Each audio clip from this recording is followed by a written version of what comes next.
Superhero এই টার্মটি সম্পর্কে সকলেই জানি। বর্তমান সময়ে ফিল্ম, ওয়েব সিরিজ সকল ক্ষেত্রে superhero is one of the part of content.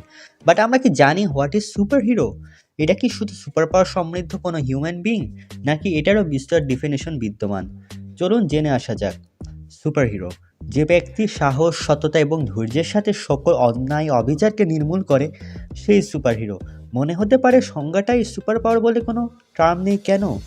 Because in real life, the term refers to the ability of our own knowledge, skills and honesty. কিন্তু ফিল্ম বা ওয়েব সিরিজে সুপারহিরোর নিকট কোনো পাওয়ার আসলেই সে সুপারহিরো হয়ে যায় না। নচেত সুপার ভিলেনরাও কিন্তু হিরো হতে পারতো। এখানেই মূল term, that is character. When a superhero become real life hero in his mind and character, অর্থাৎ যখন তার সংকল্প থাকবে অন্যায়কে প্রতিহত করা, তখনই সে হতে পারবে রিয়েল সুপারহিরো। স্পাইডারম্যান, সুপারম্যান কিংবা Hulk, they have super power, but Batman is only human being without super power. তাহলে কি সুপারহিরো নয়, বরং এভরি ওয়ান লাভস হিম, কারণ তার সাথে আমরা রিলেট করতে পারি। একজন সুপার পাওয়ার সম্পন্ন হিরোর তুলনায় সুপার পাওয়ারহীন ব্যাটম্যান বেশি পরিমাণে সুপারহিরো ডেফিনেশনকে জাস্টিস করে। So moral of the story is we all can be superhero if we want.